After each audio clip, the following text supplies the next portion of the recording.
Alright, gotta do some unboxing. Where's my cutting tool for that? Perfect.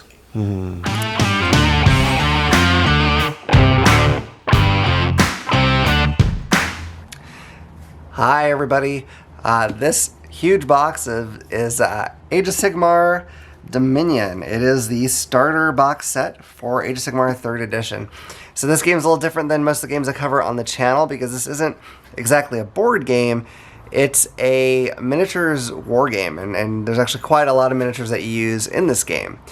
So there'll be people who are watching this who are very familiar with what this is. And there'll probably be people who maybe are less so, or maybe just a little bit curious. But I thought I'd do an unboxing of this because this is quite an expensive box. MSRP is about $200. And, you know, especially if you're not familiar with Games Workshop games, you might be wondering why would I ever spend that much money for a game like this. So the unboxing, I think, will maybe kind of help you see exactly what you get in here. Let me turn this box over. You're going to get a nice, good close-up of the side. There it is. Barely clears the camera. Okay. We have a really awesome picture here of the models all painted beautifully that are in the box in some really cool misty looking terrain. This comes with models from two different factions. There are the Cruel Boys orcs, which are sort of a new faction of orcs that they're putting out. And there are the Stormcast Eternals, who are sort of like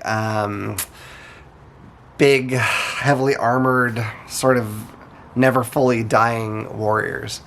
So I want to kind of show you what all's in here. I will say I'm probably going to call the orcs, even though Games Workshop has changed them to Oryx.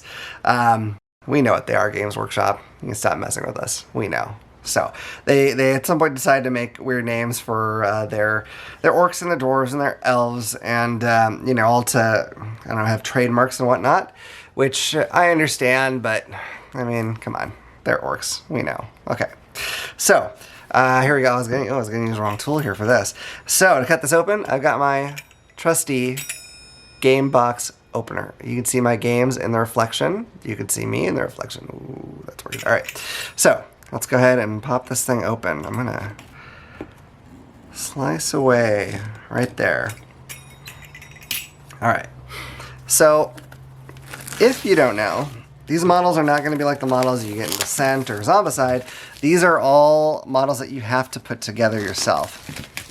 So some people don't like that. It's honestly, it's my least favorite part of the hobby is building things.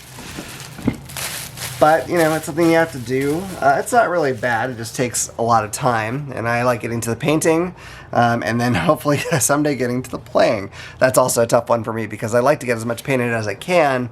But like I said, this is a high model count game, so it's really hard for me to get things painted quickly. Some people are really good at that, and I am just not. Oh, as a side note, I'm recording this on the 4th of July, and I've got our big garage door open to the side of me to let in some natural light. So there may be some noises. I'm going to try to edit them out where I can. But there may be times where I just can't clear those out. So you may hear some bangs here and there. I don't live in a horrible neighborhood. There's not gunfire. It's just fireworks. Okay, wow, okay. This whole part decided to almost come out right away. So they've been doing this with a lot of their boxes lately. They've got this cool print in here where we have the factions of the box battling each other. The Stormcast almost have a, I don't know, kind of a sort of Roman look to them, I would say. These orcs, they've really changed their facial features somewhat, and I think they look good. I think I like their original orc design a little bit better. They're honestly a little sillier looking. They've got really ridiculously big jaws and big teeth in the original, and I know that's kind of not that menacing when you really think about it, but it's really fun to paint those faces. So I'm hoping these will be as fun to paint, but that is what we have here, so I'm going to put that to the side. Oh, it does say Age of Sigmar on the back of that. All right, so here's a whole lot of sprues. A whole lot of sprues. I don't know. Wow, I don't know what I have. So some of their games have really like push fit models And some of them, it's not like that at all. I'm trying to see, these actually look like they might have a bit of push fit to them. I'm not entirely certain about that, so don't quote me on that. But there are little nice holes for everything to plug into. Trying to see if maybe the heads, no, these are probably not push. I think you're gonna have to do some gluing for sure. But they may not be too bad to put together. Some of their models, if you aren't familiar, are actually, I think, really complicated. My two armies I've been collecting for this particular game are the Daughters of Cain, which are basically all sort of psychotic elf ladies. Some of them have snaky parts to them. And then the Hedonites of Slaanesh, which are also very spindly. And so you're gluing very small pieces to very small joins, and it can be a little bit tough. So, I'm just going to see here. So this looks like Stormcast stuff. Here, I'm going to move this out of the way so you can kind of see the sprue a little better. Stormcast stuff looks like heavy armor on these characters, shields. Yeah, so if you're wondering at the heavy cost, in addition to having a lot of models, and I'll have to look at that again to see exactly how many there are, I think it's worth noting that while a lot of board games have really excellent models in them, I think I'm really not aware of any company that outdoes Games Workshop in terms of the detail they put in their models and the character they have in them. Usually there's not a ton of repeat models anymore. I mean, I guess if you keep buying, individual boxes of the same stuff, then you will, but a lot of times in a set like this, you won't have too many that are the same as each other, or you can do different heads and whatnot to differentiate them a little bit. So you're really getting a lot of variety in these boxes.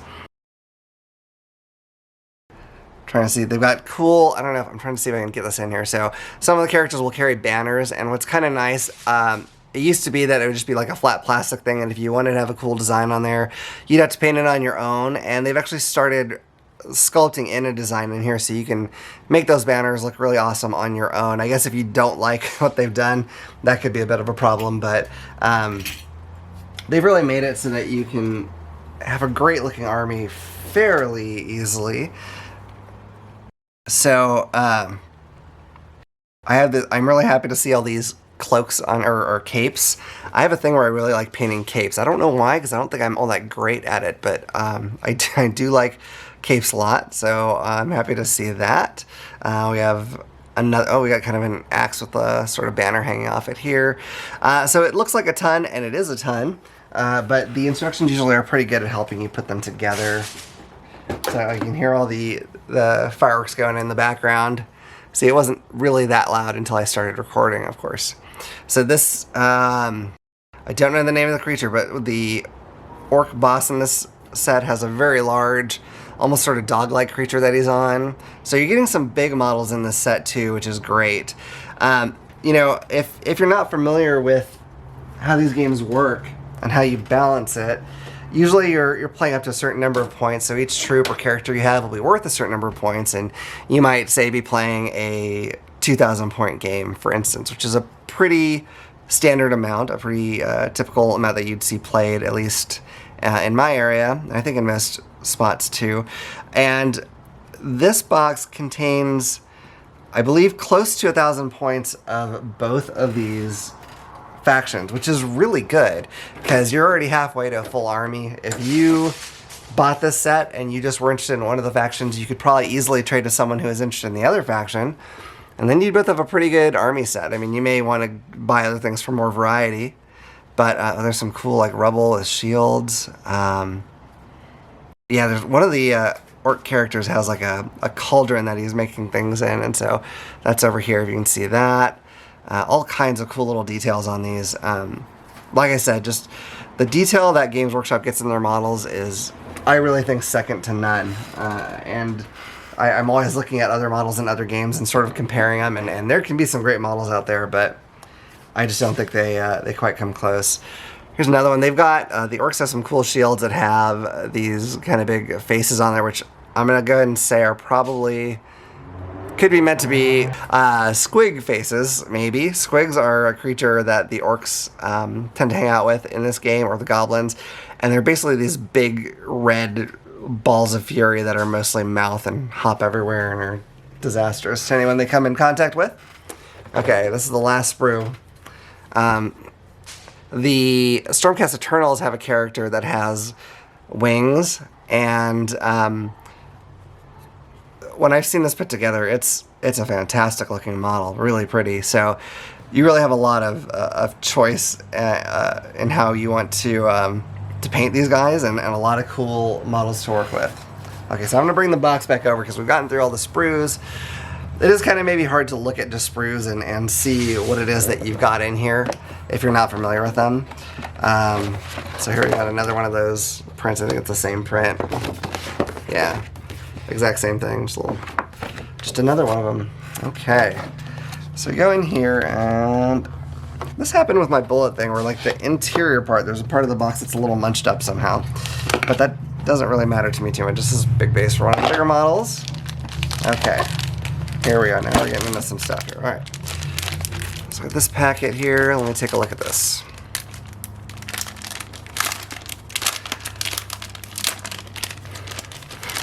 Okay. I really tried not to look ahead and see what all was coming in the box beyond the models. I couldn't much avoid seeing the models, being interested in this stuff. But I didn't want to see every single component because I wanted to be a little surprised when I saw them. Okay, so here we have, I believe, yeah. So every unit in this game has what's called a war scroll. So these have like a cool picture on the back of the model, and then here has all their stats. I'm not going to go into like everything right now as far as what their stats are, but that's how you kind of know what your characters can do in the game. So let me kind of go through there. So that was the Killaboss. This is the Swamp Kala Shaman. It's another Killaboss. This one is on a Great Nashtooth. That's what it is. Nashtooth. Alright. Merknob. The Gut Rippers. So that's an actual unit. Hobgrot Slittas. That's another unit. Manskewer Bolt Boys. So they would be our ranged attack. Alright, and then Cruel Boys, that just kind of okay. So this is kind of like a summary card, it looks like, for the Cruel Boys. So there's a few different orc armies out there if you like, and I believe they're going to have ways to mix them up however you like. So here's that winged character I told you. I'm going to try to get this close and see if, I hope I can get the focus to go. So that's Yndrasta. I think that's an awesome model. Lord Imperatant, the Knight Arcanum, Knight Vexillor, the Vindictors, the Praetors, the Annihilators, and here's that summer for the Stormcast Eternals. So I'm not sure exactly what differentiates these Cruel Boys from orcs or the other types of orcs. Orcs tend to be really just jump up in your face and attack, but these ones I've heard are sort of supposed to be sneaky, so maybe they'll have a little bit different tactic. The Stormcasts are very heavily defensive. They got great armor that's hard to get through.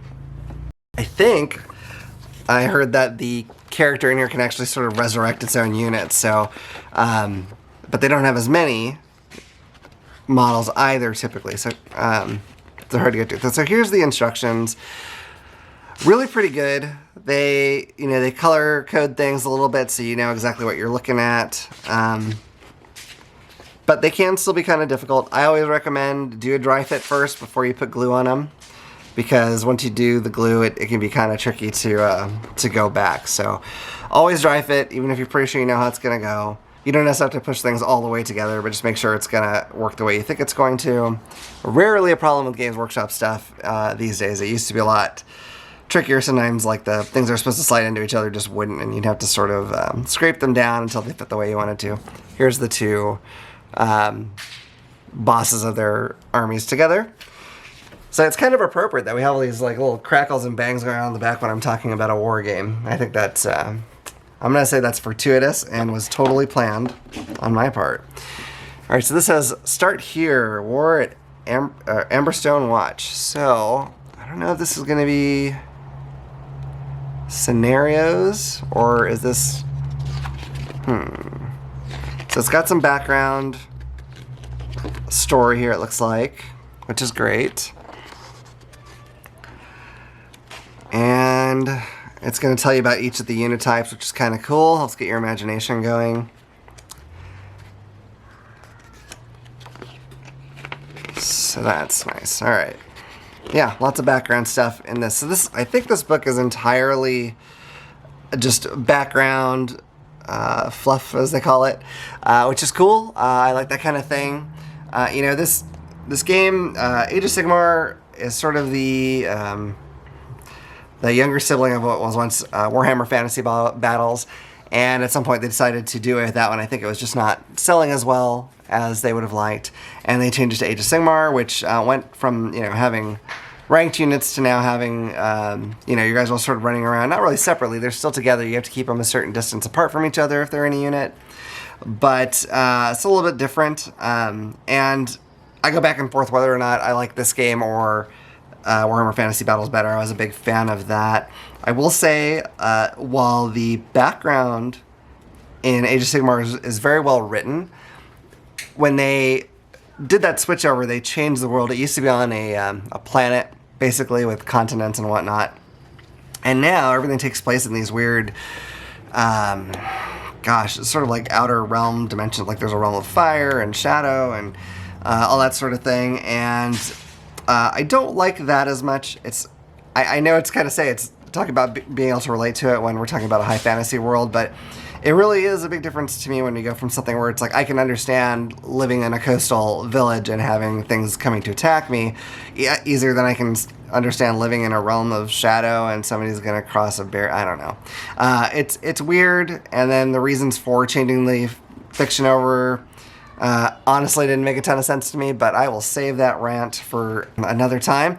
I would like to do a review of this box as a sort of starter for people, and so that will be coming down the road, but I have a lot of building to do before I can do it. Anyway, I still have more in this box to go through though, so I'm gonna move this out of the way first because I just want to see something. I think I've got bases mostly underneath here. Yeah, so these are all the bases for the various units in the game. Oh, I just dropped something else. Oh, it's another big base. Okay.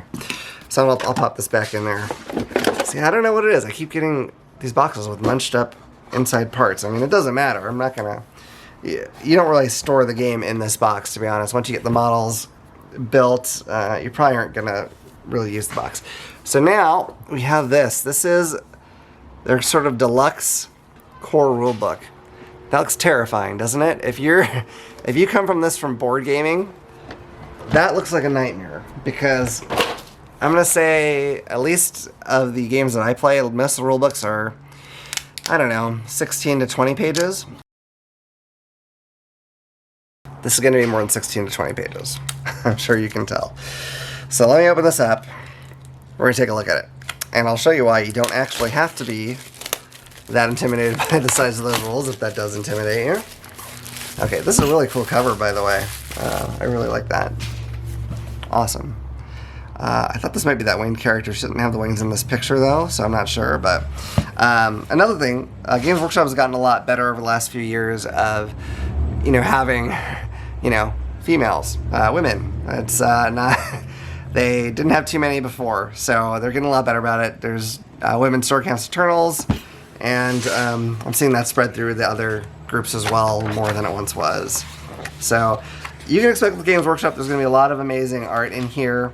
I'm going to look at the instructions here to see the rules. So we have here, let's see how many pages is this book. It's really quite big. 360 pages, all right? But the rules start on page 245, and they go basically to, it looks like 286. There's some other stuff that's kind of rules adjacent. It'll tell you like different sorts of scenarios you can play, but the actual core rules are not that bad. It used to be with Age of Sigmar that I think the first edition was a little 4-page pamphlet basically, and I think second edition went to 8 pages. So this is a big jump compared to those, but the original Warhammer Fantasy Battles was always in like the 90-something page range, and so that could still seem pretty intimidating. I don't think I don't think the core rules are usually that hard to get. I mean, just walk through it with somebody maybe who either has played or if neither you nor the person you're playing with have played it. Just walk through and try out the rules as you go. I'm just going to turn to some of these cool pictures because they're amazing, as you can tell. They never skimp on their art. Their art's always phenomenal. You're going to have a lot of full color pictures of the painted armies in action. You can hear my kids screaming in the background. Don't worry, they're not playing with fireworks. They're just doing what they do. So I imagine this is going to have some pictures of some of the different armies. Yeah, so there's the Night Haunts, which are a very ghosty army. There are, in this game, the sort of, the background is there are sort of 4 what they call grand alliances. So there's Death, which is all your sort of undead armies, which, you know, there's various types. There's the kind of ghosty Night Haunt, and they just came out with the vampire one. But there's several ways you could do a Death army. There are Chaos armies, and those tend to follow a certain one of 4, or actually 5 greater demons. So generally evil and kind of devoted to, here's the Chaos gods right now: Khorne, Tzeentch, Nurgle, Slaanesh, and then there's also the Horned Rat, which only one group follows. So there's those, and then there is Destruction, which is your orcs and goblins and giants. You know, tend to be like big sort of marauding forces. And then there's Order, which tend to be the closest approximation to something that we would recognize as somewhere we might want to live, where you have some of your humans, dwarves, elves. Those armies tend to belong to Order. That doesn't mean that all these groups get along together. The group I played, the Daughters of Cain, they're quite devoted to just slaughter and murder. They're still technically part of the Order group, though, and they've certainly in the stories allied with the humans and whatnot, but they've also sometimes betrayed them in various ways. So it's not like you cannot reasonably find a reason for 2 armies to fight, even if they're from the same Grand Alliance. This is a picture of Marathi. She's like the big bad leader of my Daughters of Cain. She's fantastic. I don't want to go through every single page necessarily here, but I just want to show you, they really put a lot into this book. It's beautiful. Oh yeah, I was going to look and see how many models are actually in this box, because I don't think... Okay, so there's 60 miniatures in this box. And like I said, the box is about 200. That seems like a lot. But if you were to buy 60 Reaper Bones miniatures, which are good miniatures, but they're, you know, softer plastic, not as highly detailed, they're usually like $3 or $4 each, so you're already getting extremely close to the cost of this. But in this box, you get much higher quality miniatures. You get a really impressive, beautiful game rule book. You get a lot of cool background. So whether or not it's worth it to you to drop that money, you know, that depends on you. But I think the value at least is there, especially if you like the look of one of these armies.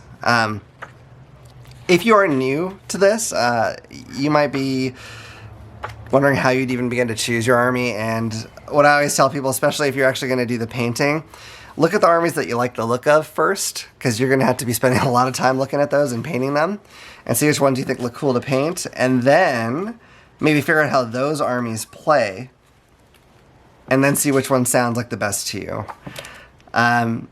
You know, I'm a fairly casual player. I'm not getting into tournaments. I rarely go and just play with people I don't know. It's just not how I do things.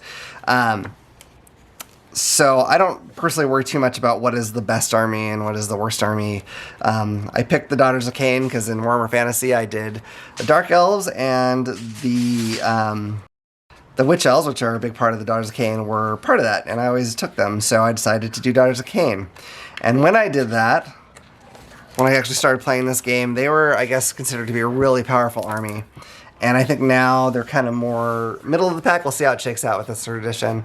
And then the Heathen Knights of Slaanesh was just an army I always wanted to do.